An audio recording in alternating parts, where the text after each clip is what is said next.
প্রতিনিয়ত খেলাধুলার আপডেট সবার আগে জানতে আমাদের চ্যানেলটি সাবস্ক্রাইব করুন এবং পাশে থাকা বেল বাটনটি প্রেস করুন। ধন্যবাদ। নিউজিল্যান্ডে প্রথম টেস্টে সেঞ্চুরি করেছিলেন বাংলাদেশের ৩ ব্যাটসম্যান। এরপরের ইনিংস ব্যবধানে ম্যাচটি হেরেছে টাইগাররা। মঙ্গলবার শেষ হওয়া দ্বিতীয় টেস্টে কোনো ব্যাটসম্যান সেঞ্চুরি না পেলেও প্রথম ম্যাচটির মতো পরিণতি হয়েছে সে একই। ইনিংস এবং ১২ রানে হেরেছে মাত্র আড়াই দিনে। অথচ স্বাগতিক নিউজিল্যান্ড যেখানে এক ইনিংসেই করেছে ৬ উইকেটে ৪৩২ রান, আর সেখানে ২ ইনিংস মিলিয়ে বাংলাদেশের মোট রান ৪২০। এই দায় বর্তায় যে ব্যাটসম্যানদের উপর সেটা আর বলার অপেক্ষা রাখে। টাইগার অধিনায়ক মাহমুদুল্লাহ রিয়াদের কণ্ঠেও একই সুর শোনা গিয়েছে। ম্যাচ শেষে সাংবাদিকদের টিম বাংলাদেশ অধিনায়ক মাহমুদুল্লাহ রিয়াদ বলেছেন, নতুন বলে যেভাবে শুরু করেছিলাম, প্রথম ইনিংসে সাদমান তামিম ভালো শুরু করেছিল। প্রথম টেস্টেও তাই হয়েছিল।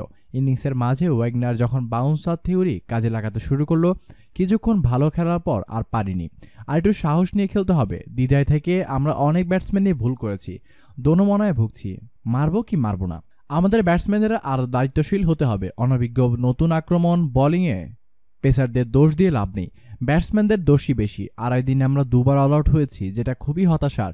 শর্ট বল খেলা নিয়ে ব্যাটসম্যানদের অনেকটা দোষ দিলেন মাহমুদুল্লাহ রিয়াদ। তিনি বলেন, এটা আমরা জানতামই। সবশেষ যখন এখানে টেস্ট খেলেছিলাম তখন ওয়াগনার ছিল।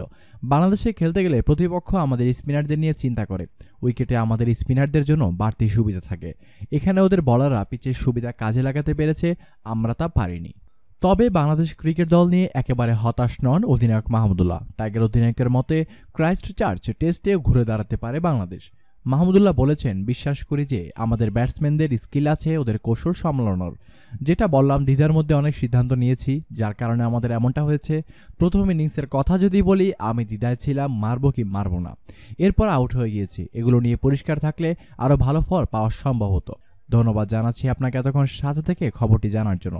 প্রতিনিয়ত খেলাধুলার আপডেট পেতে হলে চ্যানেলটি সাবস্ক্রাইব করুন এবং পাশে থাকা বেল বাটনটি প্রেস করুন।